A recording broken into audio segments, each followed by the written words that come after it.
Welcome to Creators by Moonlight. Real conversations with content creators.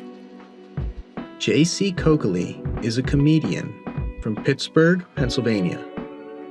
In addition to stand-up, she's appeared on shows such as Chelsea Lately, was a finalist on Last Comic Standing, and currently headlines for Carnival Cruises.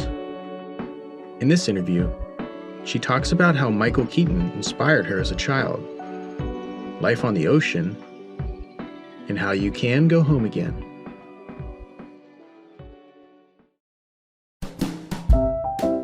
I was born in McKees Rocks, Pennsylvania, which to an Italian family back in 1983 was still booming, but was, still in its sketchy days. And I'm a fourth generation, I think, McKees Rocks person. I think my family all went to Stowe Rocks High School, which, now is a bit more gritty, but back then I think it was more family oriented.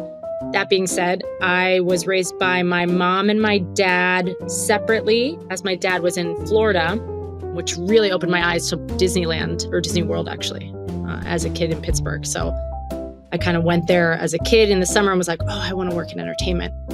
Just because of giant turkey legs in Florida. I went to St. Malachy's Elementary School, same elementary school as Michael Keaton, the original Batman. So that was super exciting as a young kid, not really processing it. And then growing up and seeing him having a St. Malachy's shirt on in the movie Multiplicity, I was like, oh my gosh, it's possible for us to make it.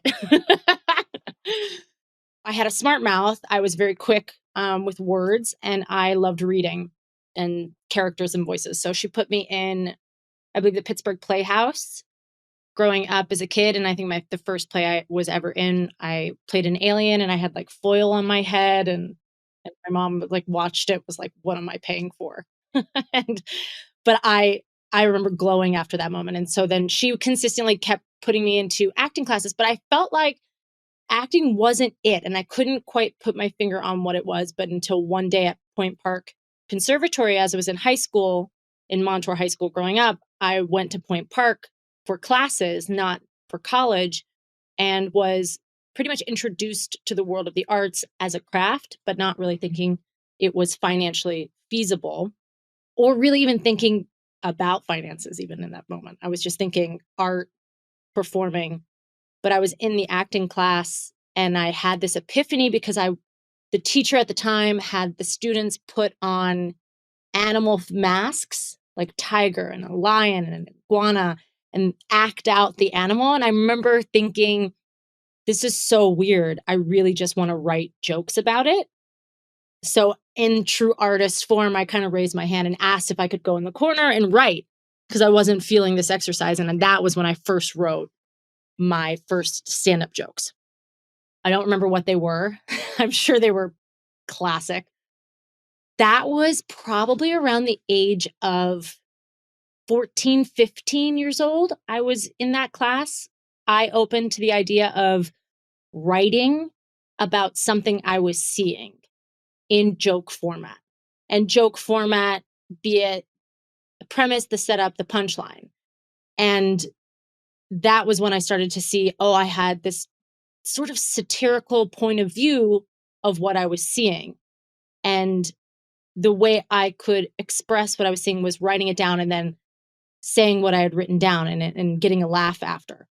But long-winded, 14, 15, 16, you're setting up the premise for 5 sentences, and then you're setting up the setup for 20 sentences, and then you finally get to the punchline, and that procedure went on for 12 years until you slowly go, I can trim the fat and really slice these jokes apart and really back to back them.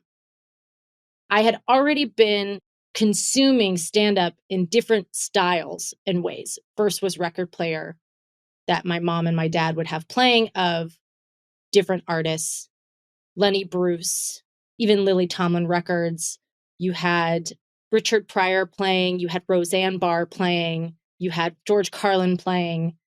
And then I would get goofy and find maybe some some Brit characters, some Monty Python on record, some Monty Python on tape. Then you'd see like SCTV in Canada, which was sketches with Eugene Levy and Catherine O'Hara and John Candy, Martin Short. And it was like kooky characters. And then that brought me to Mad TV, which was on Fox. And I would watch really kooky characters late night. Those were my Thursday, Friday, Saturdays, and Sundays. I did not necessarily attend baseball games, basketball games. I attended football games because I was a dancer, and movement was already such a big part of my family being Italian. So dancer was not rare. Jazz musicians is not rare. Guitarists, percussionists, just emoting in general with movement. And so I was, you're ingratiated sort of into the system. It's not like Montour was pitching this like super formative avant-garde dance movement classes. It was like Spartanette. and and there's nothing wrong with that. Nothing, absolutely nothing, except for the uniforms. But it was costuming. I was able to see costuming. I was able to see presentation, and it was through the eyes of, societal norms, which is football for the bigger culture. But I think on that field and at those rehearsals, I learned to make groups of people laugh without being on stage yet. So that was sort of my first dose of, look at me, I'm in a dress, I'm on the football field. Yes, we're doing movements, but while we're rehearsing and such, I was really sharpening my craft, like sharpening my observational skills, sharpening my listening skills, sharpening by accident, my tagging skills. If someone said something, I could tag it with something that made someone else laugh. And I sort of watched the visual ping pong effect without knowing it was a science even really, and not having any family in the comedy business at all. And I think I'm the only person in comedy to not have a nepotistic style of success. No, I'm just kidding. That's probably not true.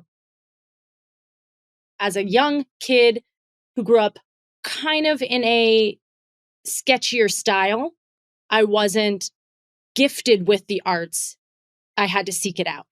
Pittsburgh is a seek out kind of town. You have to be driven somewhere. It's not like, or take the bus somewhere or ride the bike somewhere. You're not going to roll into a neighborhood and see a bunch of theater rows and jazz clubs. And it's extremely spread out. So you have to seek it out. If you weren't born in the neighborhood that had the arts district, you would have had to formally be introduced to it. And that's the difference between Los Angeles and New York, is that you can roll out onto the street and find the art. Pittsburgh, you had to sift through the leaves and the trash and the sports and the rivers and the stop signs on the freeways and your mom or dad having the car for the night. So you were only able to walk a certain radius unless you were one of the kids that got a car that allowed you to move from point A to point B. Now, we had kids that had cars, but they weren't taking me to arts programs. They were sitting in the back of the trunks at tailgating places or hangout spots like in Varsity Blues. That just depends on your style of family. And when it's suburban like that, a lot of families fall into the same line. They go to their high school, their church, their football game, their bar, their restaurant, and it's that rotation is healthy. It's fine. There's nothing wrong with it. But like I said, you have to seek it out if you're going to go into specifically stand-up. So I was not cognizant that I was seeking out stand-up necessarily in my junior or senior year, but I did recognize that whatever I wanted to do, I wanted to do it in warm weather first. With the broad goal of entering show business, JC left her hometown for Florida. Her long climb up the comedic ladder began with an unpaid internship for a local radio station and has led to many interesting opportunities since. My dad lived in Ocala, which was about an hour from Orlando, Florida. And I had this fascination with Disney growing up from a corporate perspective, from a media perspective, from a film perspective, a design perspective. So the idea of Orlando was already pretty interesting to me. My family was stationed in the Navy as a percussionist, and my uncle was the conductor of the Annapolis Navy Band. So my mom was super cool. Yeah, my mom was super cool about me going to Florida and seeking out like schools that are in Florida. And there was one called UCF, University of Central Florida, which was in Orlando proper. I had thought about journalism school in Syracuse, New York. I had thought about the arts at Penn State, but it really came down to I was paying for my own school anyway. And then whatever scholarships I could get or grants could be a bonus. But it's essentially my decision. So I was smart, but not in the sense of like, I think deep down I wanted UCLA because of the name. I wanted to go to University of California, Los Angeles. But the idea of California was so far for a 17-year-old going on 18. But I knew I wanted to go enough that I could dabble in something first without it being like New York, LA. So from Pittsburgh, with that grit, with that desire to be by the ocean, like I had an inner hippie inside of me in Pittsburgh. I was very flower child since I was a kid. I loved like building a garden. I loved eating from the garden. I loved natural skincare. I did that stuff on my own as my own style of kid. That didn't make me cooler or anything. I just was very interested in kind of the self-care. And that felt like the right decision to go and try to see what it's like to be on my own in Florida. So Orlando was where I landed on, and it ended up being just the coolest experience because it was not only is it funny to be like, I chose to go to college in Florida when I could have gone anywhere. I had good grades. I could have done anything, but my family's very McKees Rocks, my proper family. They're not like, you're going to go to Brown like that. My mom chain smoked and drank White Zinfandel. She was like, she worked at Permane Brothers. My dad was a blues musician that was in Ocala who like was known for like, if you needed drugs, he could probably get them for you. It's like that dynamic wasn't thinking Brown, Harvard, be a part of society. And I wasn't necessarily thinking about it. But comedy was something I was thinking about, and entertainment, the world of entertainment. I engaged in my consumption. I wasn't necessarily being thrusted into the business of it. I just was engaging in it, and in that process was like, oh, I'll land myself as an intern at a classic rock radio station because I loved classic rock. I loved radio. I thought it was super cool. Howard Stern was really awesome to me in my eyes. Robin was very cool. As the host is very cool. And so they had this medium where you know, they would do sketches. It was weird. They would do voices. So to be 96.5 Orlando's classic rock intern was very cool. And I had a Pittsburgh accent and they would make fun of me for it. And I would be like, all right, now get ready to hear Scorpion. And it would like go on. And I was like, oh, this is what it's like. And I had this dream and, you know, belief that they would hire me after. Because you think you're that cool, you're that rock and roll. Why wouldn't they hire you after? And it's, you know, they would have hired you, but you would have been in promotions. So which is like setting up tables for events and vending spots. And I was like, no, I want to be the star. I don't want to be in promotions. I don't want to throw out t-shirts. Like, I'm the star. Why wouldn't a classic rock radio station put a 19-year-old girl from Pittsburgh on their payroll? Doesn't make any sense. So clearly I was, you know, in the clouds in that way. But I think there's something good about being in the clouds because there are so many people that can thwart your decision-making in art that if you just use your own intellect to guide yourself safely there, you can really get far as an artist in creating. And then hopefully, which luckily I did, someone will step in later and be like, all right, now here's bank accounts, here's accounting, here's your IRS, here's your LLC, here's how we do these things. Because I wasn't taught that element. I had to learn that the hard way. You're not given that information, you have to seek it out. And if you get a mentor that can set you up business-wise, all the better. Who would mentor a comedian in my family? Like, you know what I mean? Because there's just so few women. I'm just like, oh, this is going to be not like it's going to be easy. It's just like, oh, I'm going to get on Saturday Night Live. That's what's going to happen. But in order to get Saturday Night Live, you have to do the character work and film it and tape it. And I was watching in real time in 2001 and 2005, the pop culture scene happen and TRL booming and all of these artists coming on. So I was really engaged with live television and live events. So on my senior year, I had already developed like a couple of tapes, sent them into Real World Road Rules, like you do. to just try to get into that system somehow with just personality based alone, and then drive and knowing that I was a charmer and I could really develop it. And by a total fluke, and the fluke being that the TV show The Bachelor had its first season or second season or third season. I can't remember. It's probably the first or second season. They were like, this is such a good show. Let's do a spinoff at a college. And all the colleges in the United States basically said no, except for the University of Central Florida. So by pure luck and determination of auditions, I was one of, I think, 11 or 13 cast members cast in the television college version of The Bachelor, the one and only season on the WB at the time, which is now the CW. And the name of the show is Big Man on Campus. And my tag underneath said Jessica, funny girl. So I was the funny girl in the show, like at 19 or 20 years old. And I was like, this is it. I did it. And like people from on tour began to found out about it. Some watched the show, some didn't. It was abysmal. I could not have watched the show, but this is pre-YouTube. You have to remember, like, it might be able to be sourced on a DVD. I don't know. There is definitely a picture that comes up.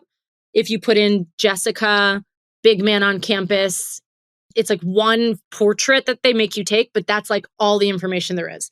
But through that position, as I got booted off the show, episode 3, because I wouldn't kiss the Mark in the hot tub, because I was like, he's a loser. And they're like, we're going to need you off the show. You seem to be not giving us you're not crying, you're not drama, you're just making fun of all the grips and the lighting. And what's the point here? But through that, I was able to make friends with the art director. And that art director invited me out to Los Angeles. And through that invitation out to Los Angeles, I acquired a internship at the same Warner Brothers that produced Big Man on Campus. So they put me into the marketing department, which was my first step into the corporate world of television and broadcasting. But I came in through backdoor opportunity. And so that was my first time learning television, the marketing and promotions and the branding of television shows that were not my own, that were what the WB had, which was Charmed, Superman, or whatever that, Smallville, One Tree Hill. I don't know if One Tree Hill landed. Yeah, I think it did. So, and that was super helpful because that ended up being a huge opportunity for me to learn within the system and get, on the red carpet as quickly as possible, be interviewing actors as quickly as possible. And of course, I was like overwhelmed by it. Supernatural was on the show or was on our network. So it was like 2 hot, like husky boys I have to interview, which is my dream and always has been. So I'm like in love with Jared. I think his name is Jared Padalecki, and I still talk about him to this day because I'm like 21 and I'm like looking at a beautiful man because their actors are just so beautiful. They're so unnecessarily perfectly symmetrical that it's just funny. So of course I, with like an Italian American nose, I'm the interviewer because I'm like interesting face looking, but they're beautiful. And like, of course I was like, they're all in love with me. Meanwhile, no, none of them were in love with me. That job alone wasn't going to pay the bills because it was free, but I had to be there 5-6 hours, almost 7 hours a day. So Laugh Factory had an opening for a cocktail server. And the one thing I know about stand-up clubs is cocktail servers are the pros at knowing comedy. If you're in a cocktail serving position, you're listening to comedy 3 shows a night or in 2 hours per show while doing transactions for cocktails. So you are bobbing and weaving with some of the best, but you're also, it's harmless because you're just slinging drinks. So you could kind of see the system without being a part of the system yet. Because I wasn't sure yet. Was it stand-up or was it my appreciation for stand-up? But, like a Steel City girl did, the moment I stepped in, I was like, oh yeah, this is for me. The Laugh Factory has a very interesting rule. And I remember them saying this. To my credit, anytime I hear like, no, I'm like, that feels like a yes. They said, cocktail servers are cocktail servers and we never put our cocktail servers on stage. And I was like, yeah, no problem. And just like came in hot, really, really all about it. Would work Thursday, Friday, Saturday, Sunday, Monday, Thursday, Friday, Saturday, Sunday, Monday, straight. You need help booking upstairs? No problem. I'll go upstairs. You need help with the bartenders that are from the Philippines? No problem. I'll help them. And then by, month 3, they were like, fine, just take the midnight show. You can host it. But I wasn't good. I had personality. I was brave as hell. And I was ballsy. And there was something about those 3 things that were keeping me afloat, regardless of what anyone was saying in front of me. I was going, yeah, this is where I want to be, but I'm still slinging drinks. And I'm doing open mics on the side, but I'm watching the best of the best go on stage for 5 years while I'm doing mics and writing and taking casting jobs at MTV and using my directorial position of being able to engage with people to get good tapes for the producers so they can see the shows coming in. So I'm using my skill set to engage in one-on-one conversation to bring out their humor, their personality, their abilities, and sharpening it almost behind the scenes. Because there's one thing I'll say about stand-up is like, yes, back in the day, there weren't a ton of video. So you would go and do stand-up and no one would see your bad sets except for the people in the room. Now everyone's filming their sets, filming their bad sets, filming their good sets, and everything's film. But have you worked on that craft?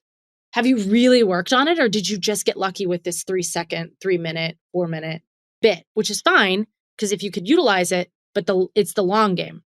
It's the business aspect. Once I started to really build that scene for myself, I was getting asked to open up for other comics. Dom Irera, Jeff Ross, Neil Brennan, Jordan Rubin, Maria Bamford. These are comedians that were popping in and out. Natasha Leggero, Whitney Cummings, Tiffany Haddish, comics that were coming in and out of our clubs while I would go to New York and see like Janine Garofalo on the same bill as me. And the comics that I adored, like David Cross or Dave Attell, were walking in and out of rooms. And that's when I realized these were not just colleagues anymore. These were actually my friends. And I was going, whoa, I'm a comic? Because you don't really, no one's like crowning you. They say your first payment, like your first real payment as a stand-up is the first time you get to recognize. But if you're smart, that's not your recognizing. Like if you're making $2,000 or more a month as a comic, you're still in low scale. So if you can make $3,000, then now we're talking a little bit. And then it's $3,000 in 2006, 7, 8, 9, 10 before like everything went psychotic. So you could survive off of $3,000 in LA as a comic. And that's low. That's like minimum wage job in Pittsburgh. And that's not true because I think the medium middle wage in Pittsburgh, I think is 40,000 or 45,000. And I didn't care about the number and I wasn't living wild. It just was your rent, your food, happy hour cocktails, repeat. Your rent, your food, happy hour cocktails, repeat. Rent, food, happy hour cocktails, repeat. So it was like you were just trying to build a cycle and your family would check in. What are you doing? But my family was not, what's in your bank account? What's on the agenda for this? I was a lone wolf in comedy. My aunt and my uncle later have announced that they wish they would have been a part of it more, but now they see the success that happened with my own like skill set. I wasn't going home for Christmas and everyone was organizing things for me. It was very much like I'd go home to my mom and my mom didn't like really ingratiate herself into the family unit all the time. Sometimes we'd go to a holiday party. Sometimes we wouldn't. It was like 1 year we would, 1 year we wouldn't, 4 years we wouldn't, 1 year we would. But no family member was like, all right, you're going to do this, this, this, and this, and I'll check in with you. Like it was like, just stay alive.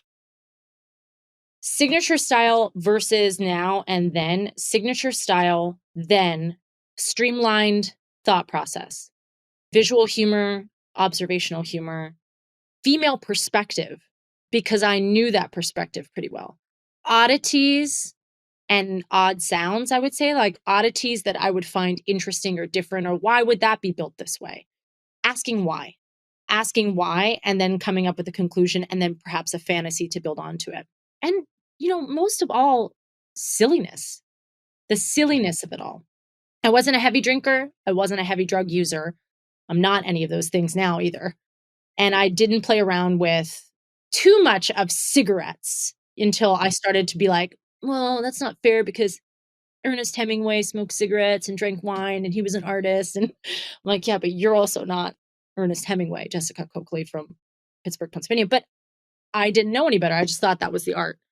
So I would say that my style was fluid for a long period of time. I would be told they thought I was doing too many voices in my stand-up. My pitch and my voice would change. Or did you have an accent that set that time? And I did. I would do it with an accent. I was dabbling. But then they were like, no, the time clock is ticking. We got to get you on Letterman. You need 5 minutes. You need 5 strong minutes. What do you want that 5 minutes to say to the world? And you're like, what? I don't know. I just came out of a British accent just a second ago. So let me just play around with this. So I went and did the Melbourne International Comedy Festival, the Sydney International Comedy Festival. I went and did other comedy festivals throughout the United States. That showed me what brands were out there, what comics were doing what, and introduced me to performing in front of college students. So I could develop a voice, what I was trying to say, and use my voice as the medium. But essentially, 2009, I felt like my voice was really shaping. By 2010, I had eyes watching me.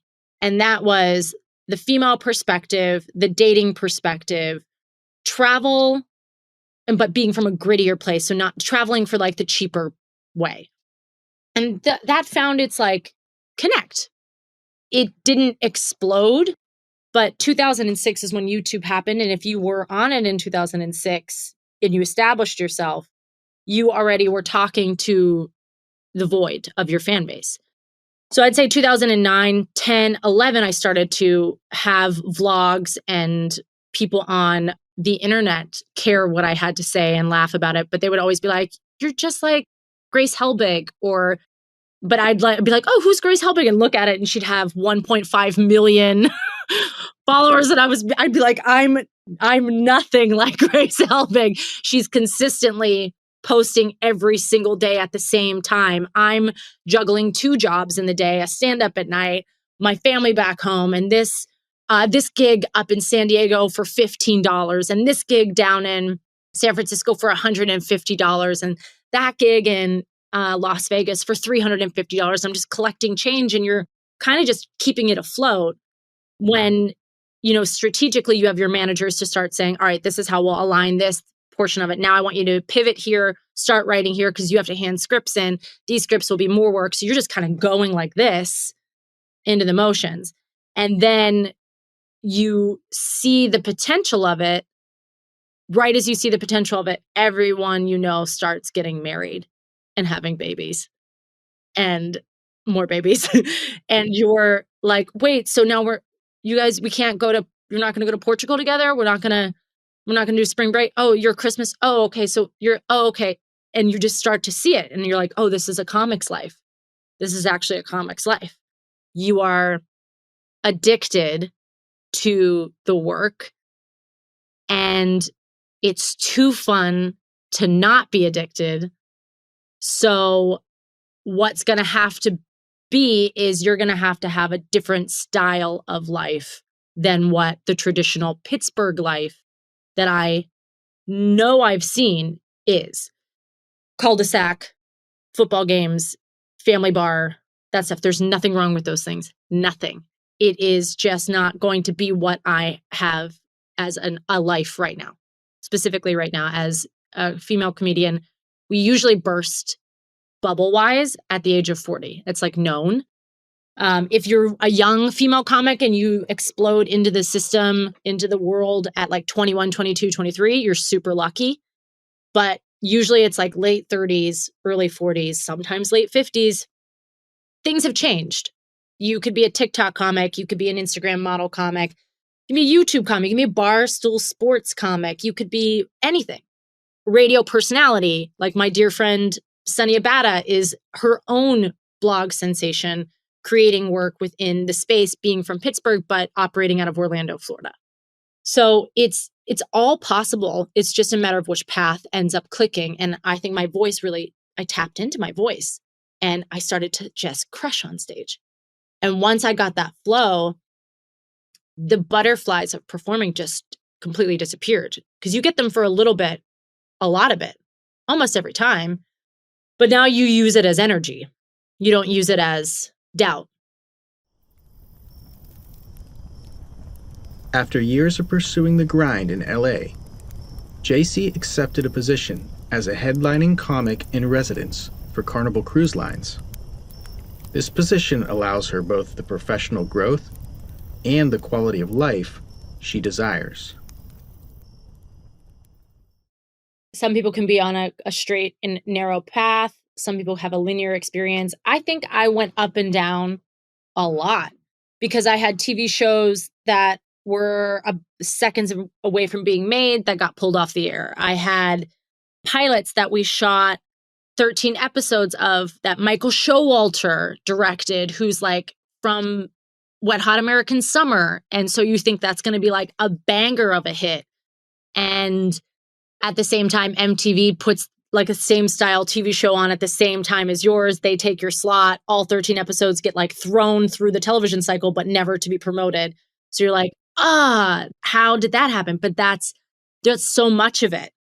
And as you're like bobbing and weaving, you're like, oh, I can't eggs in one basket this. It needs to be a job, a profession. So you have to make sure you're making steady income for yourself, for the lifestyle you want to create and the lifestyle you want to retire to. And as you know, anyone had said these last couple of years, and then COVID happened.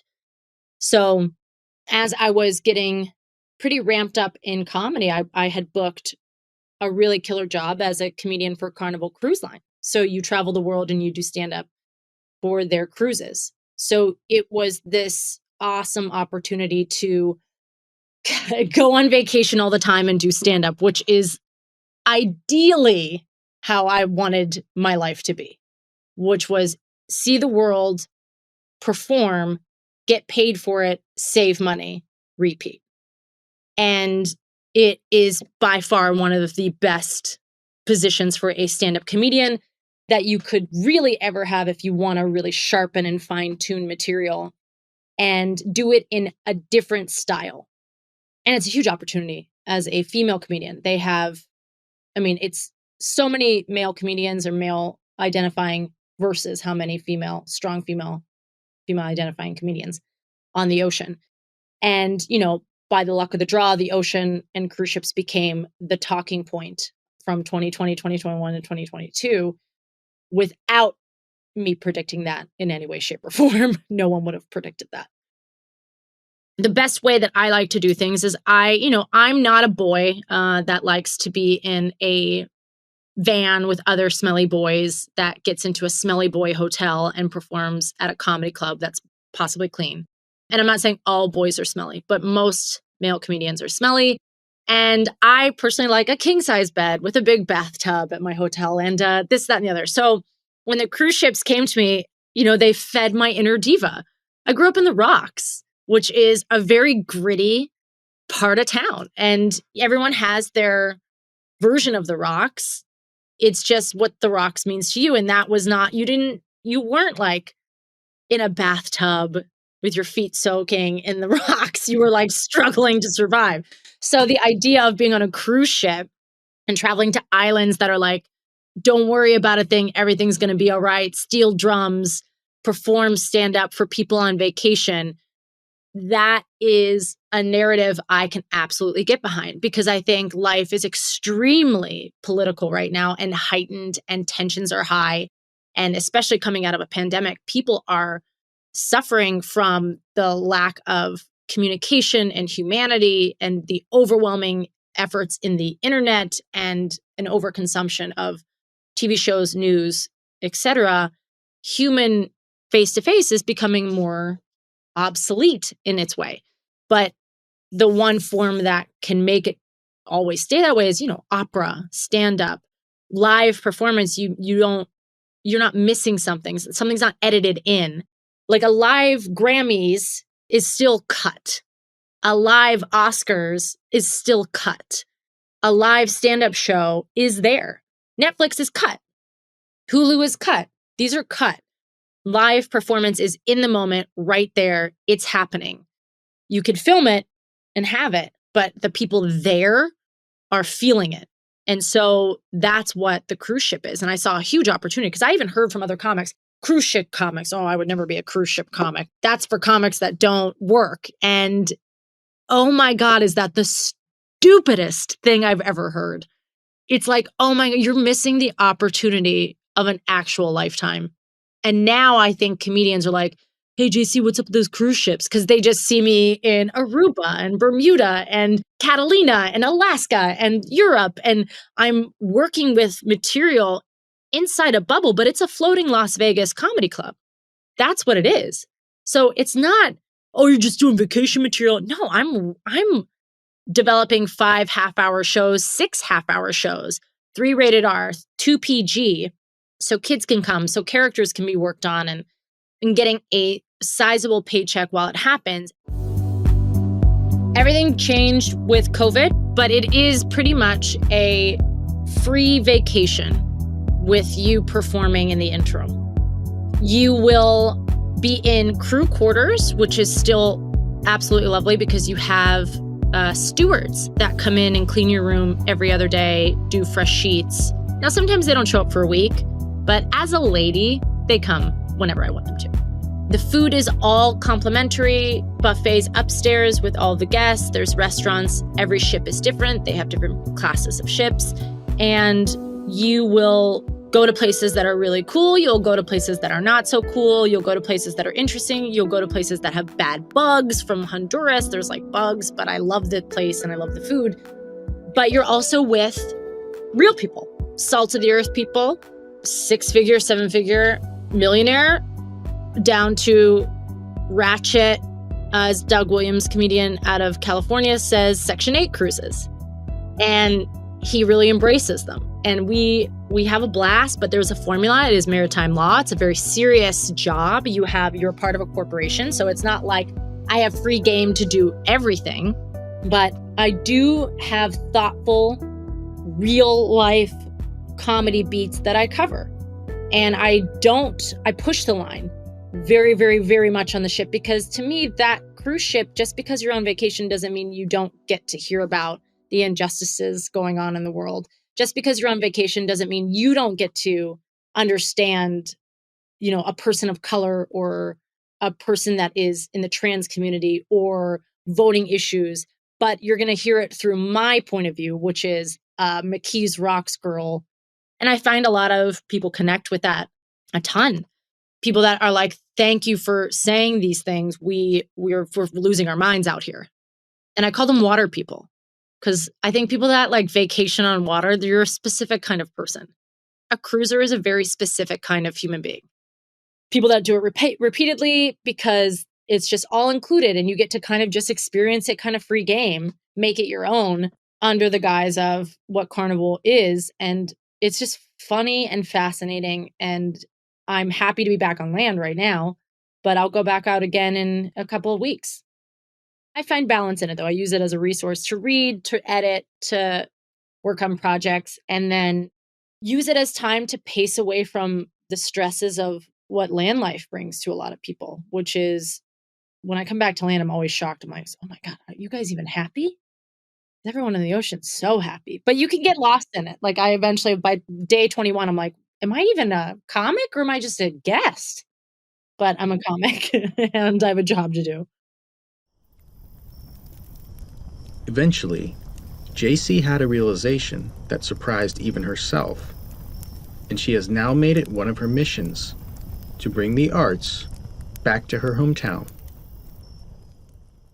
The doors began to really open after all the hard work really started to pay off. I saw these doors really open and the career become more and more succinct. I started to realize in California, I was like, all I want is trees and land and space and some rivers, some lakes, some creeks, some mountains, and I want all the seasons. And I slowly was like, oh my God, I'm naming my hometown. I definitely didn't think I would ever do that. I just second assistant directed on 2 feature films in Pittsburgh. One is a thriller. Last summer, I spent about 5 weeks on that thriller. And then the most recent one is Unsinkable, which is about the trial that happened after the 1912 Titanic sank. So TV shows, films, stand-up, and now we have the Steel City Arts Foundation, which is in Stanton Heights with comedian Steve Hofstetter, and that's where I'm at right now. What I've always wanted was to build this kind of facility that I could live in, work in, and be a part of. And this is our comedy live work space that is a 13,000 square foot church that we had our team gut and make into a podcast studio, a live stage studio, a state-of-the-art broadcast studio, editing bay, 200-person venue church, small independent space, recognized as a nonprofit in the middle of the heart of Stanton Heights. So as zoning kind of completes, what we do is we mentor the comics coming in and make sure that the comedians that are here in Pittsburgh feel like they have a space, a home to land so they can be a part of stand-up culture in all of these tri-state areas. Ohio is, our neighbor. West Virginia, Maine, Washington, New York, Canada, Montreal. Overseas is London. I mean, it's a very, really interesting hub. And that's because I spent 15 years in California. Seeing it, building it, seeing how intense the California life was in the entertainment business, but also how packed it was, how densely populated it was, but also how beautiful it was. So it was important for me to live in California, see California, develop a lifestyle in Los Angeles so I could get my teeth sharpened in that kind of way. And then when I'm feeling like I want to be a part of the hustle and bustle, I'll drive in or fly into New York.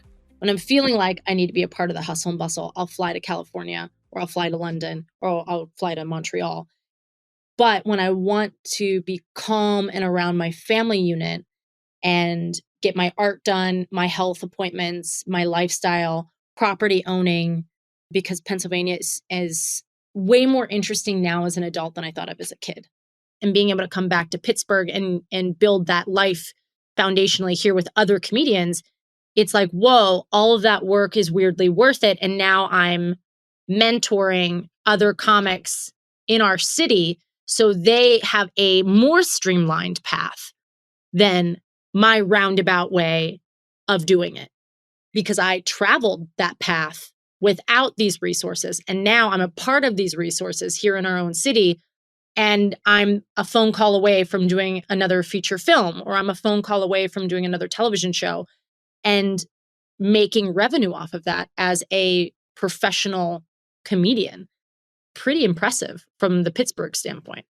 Michael Keaton still hasn't called, but I know he will.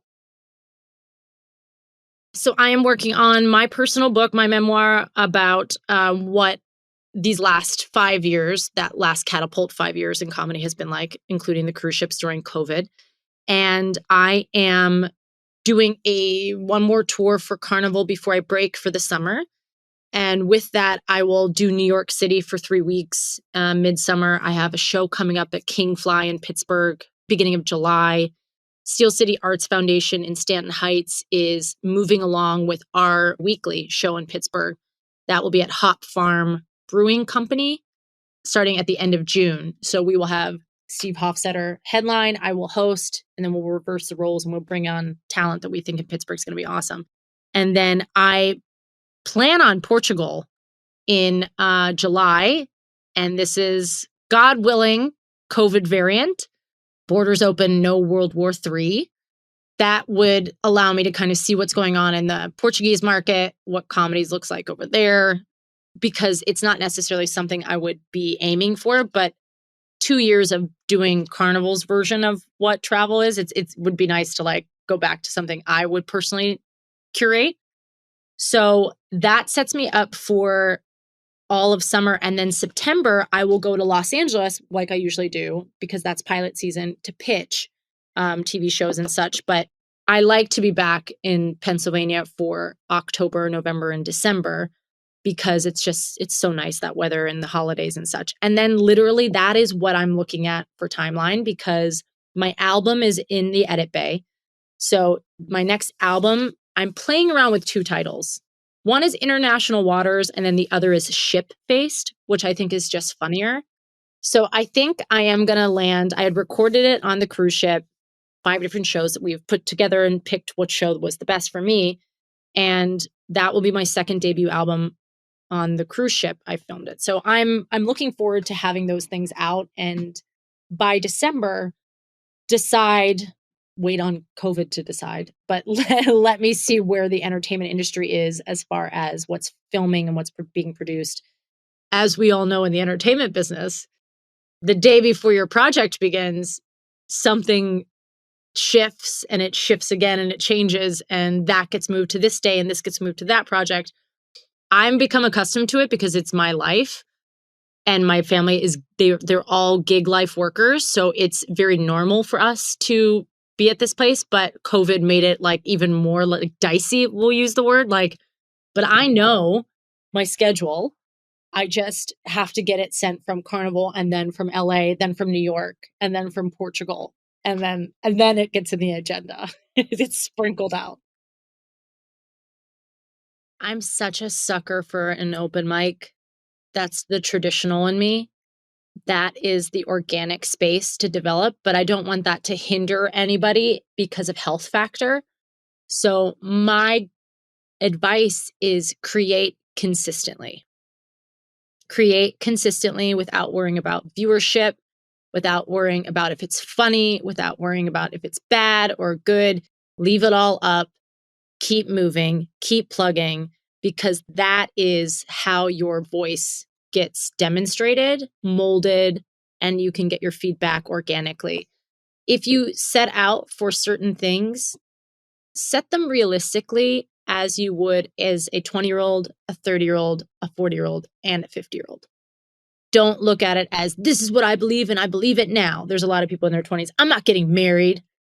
Look at your career through the eyes of a 20-year-old, a 30-year-old, a 40-year-old, and a 50-year-old, and shape that now.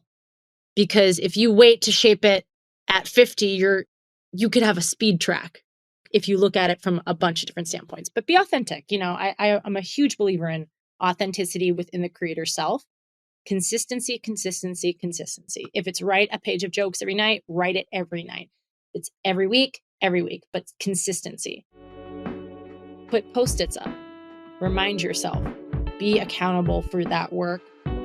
Because procrastination is only going to win if you think about the word procrastination. If you think about the word follow through, you don't have time to say the other word. That is the biggest point, is consistency. Thanks for listening to Creators by Moonlight. Email the show at creatorsbymoonlight@gmail.com and follow the show on social at Creators by Moonlight.